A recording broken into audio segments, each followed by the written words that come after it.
Saudara-saudaraku yang terkasih, selamat berjumpa di Renungan Harian di channel Katolik kita.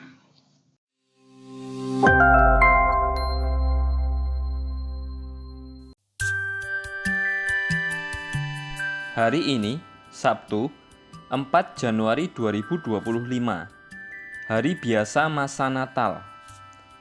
Bacaan pertama. Bacaan diambil dari surat pertama Rasul Yohanes, bab 3, ayat 7 sampai dengan 10. Anak-anakku, janganlah membiarkan seorang pun menyesatkan kamu. Barang siapa berbuat kebenaran, dia adalah benar, sama seperti Kristus adalah benar. Barang siapa tetap berbuat dosa, dia berasal dari iblis, sebab iblis berbuat dosa dari mulanya. Untuk inilah Anak Allah menyatakan dirinya, yakni untuk membinasakan perbuatan-perbuatan iblis itu. Setiap orang yang lahir dari Allah tidak berbuat dosa lagi, sebab benih ilahi tetap ada di dalam dia, dan ia tidak dapat berbuat dosa karena ia lahir dari Allah. Inilah tandanya anak-anak Allah dan anak-anak iblis. Setiap orang yang tidak berbuat kebenaran tidak berasal dari Allah. Demikian juga setiap orang yang tidak mengasihi saudaranya. Demikianlah sabda Tuhan. Syukur kepada Allah. Bacaan Injil. Bacaan diambil dari Injil suci menurut Yohanes, bab 1, ayat 35 sampai dengan 42. Sekali peristiwa, Yohanes berdiri di tempat ia membaptis orang di sungai Yordan bersama dengan 2 orang muridnya. Ketika melihat Yesus lewat, Yohanes berkata, "Lihatlah anak domba Allah."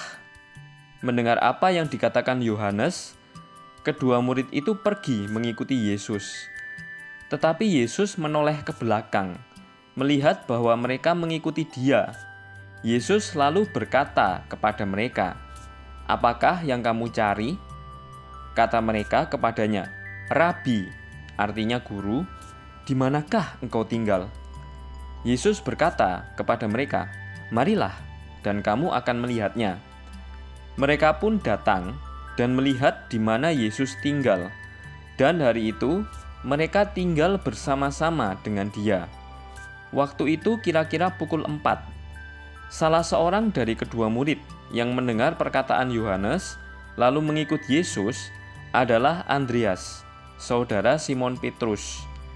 Andreas mula-mula bertemu dengan Simon, saudaranya, dan ia berkata kepadanya, "Kami telah menemukan Mesias," artinya Kristus. Lalu Andreas membawa Simon kepada Yesus. Yesus memandang dia dan berkata, "Engkau Simon, anak Yohanes. Engkau akan dinamakan Kefas," artinya Petrus. Demikianlah sabda Tuhan. Terpujilah Kristus. Dalam bacaan pertama, kebenaran berasal dari Allah dan dosa berasal dari iblis. Setiap orang yang berbuat benar adalah anak-anak Allah, dan setiap orang yang tidak melakukan kebenaran adalah anak-anak iblis. Dalam bacaan Injil, undangan Yesus untuk melihat dan mengalami hidup bersamanya adalah langkah awal untuk percaya dan tahu apa yang dicari di dalam hidup. Tinggal bersama Yesus adalah pengalaman indah yang sulit dilukiskan. Pengalaman 2 murid Yohanes Pembaptis yang meneruskan kemuritannya bersama Yesus mengubah hidup mereka. Pengalaman itu tidak disimpan untuk diri sendiri, tetapi diteruskan kepada yang lain. Pengalaman tinggal bersama Yesus jangan sampai kita nikmati sendiri. Tugas kita sama, yaitu meneruskan kepada siapa saja agar menjadikan semua anak Allah dan tinggal di dalam kebenaran sebagai anak-anak Allah. Spes non confundit. Tahun suci 2025 sendiri merupakan kelanjutan dari perayaan rahmat sebelumnya. Pada yubileum biasa yang terakhir, kita melewati ambang 2 milenium sejak kelahiran Yesus Kristus. Kemudian pada 13 Maret 2015, saya memproklamirkan yubileum luar biasa demi memperkenalkan dan mendorong perjumpaan dengan wajah belas kasih Allah. Lihat Bulla Indikasi Yubileum Luar Biasa Pengampunan Misericordiae Vultus 1-3. Pesan inti Injil bagi setiap pria dan wanita di setiap waktu dan tempat.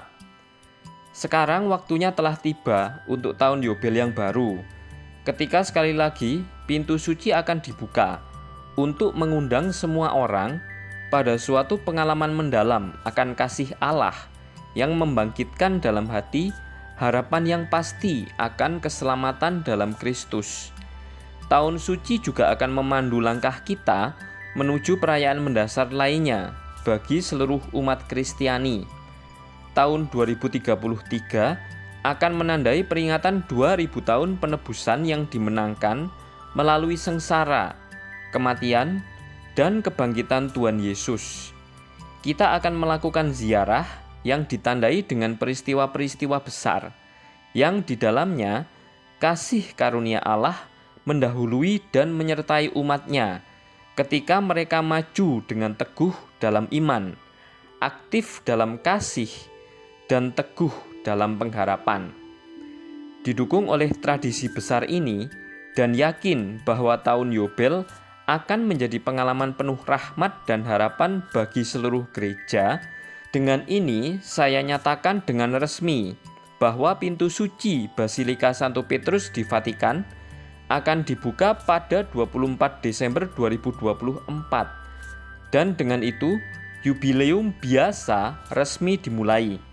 Pada hari Minggu berikutnya, 29 Desember 2024, saya akan membuka pintu suci katedral saya, Santo Yohanes Lateran, yang pada 9 November tahun ini akan merayakan 1700 tahun peresmiannya. Kemudian pada 1 Januari 2025, Hari Raya Maria Bunda Allah, akan dibuka pintu suci Basilika Kepausan Santa Maria Maggiore. Terakhir, Minggu 5 Januari 2025 akan menandai pembukaan pintu suci Basilika Kepausan Santo Paulus di luar tembok.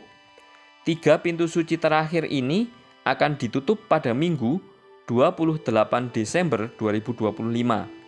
Selanjutnya saya dekretkan bahwa pada hari Minggu 29 Desember 2024 di setiap katedral dan kokatedral, para uskup diosesan hendaknya merayakan misa kudus sebagai pembukaan tahun Yobel yang khidmat dengan menggunakan petunjuk-petunjuk ritual yang akan disediakan pada kesempatan itu. Untuk perayaan di kokatedral, peran uskup dapat diambil alih oleh delegasi yang ditunjuk secara sesuai. Ziarah yang berangkat dari gereja yang dipilih untuk koleksi dan kemudian dilanjutkan ke katedral dapat melambangkan perjalanan harapan yang diterangi oleh firman Tuhan, mempersatukan seluruh umat beriman. Dalam perjalanan ziarah ini, ayat-ayat dari dokumen ini dapat dibaca bersamaan dengan pengumuman indulgensi jubile yang akan diperoleh sesuai dengan ketentuan-ketentuan yang terdapat dalam petunjuk-petunjuk ritual yang disebutkan di atas. Tahun suci akan berakhir di gereja-gereja partikular pada hari Minggu 28 Desember 2025. Sepanjang tahun ini, segala upaya harus dilakukan untuk memungkinkan umat Tuhan berpartisipasi penuh dalam pewartaan harapan akan rahmat Tuhan dan tanda-tanda yang membuktikan keampuhannya. Yubileum biasa akan diakhiri dengan penutupan pintu suci di Basilika Kepausan Santo Petrus di Vatikan pada 6 Januari 2026, Hari Raya Epifani Tuhan. Selama tahun suci ini, semoga cahaya harapan Kristiani menerangi setiap pria dan wanita sebagai pesan kasih Tuhan yang ditujukan kepada semua orang. Dan semoga gereja memberikan kesaksian yang setia terhadap pesan ini di setiap belahan dunia. Marilah kita berdoa. Allah Bapa Maha Cinta, kami bersyukur kepadamu, karena kami telah Kau perkenankan mengetahui Engkaulah sumber segala kebaikan.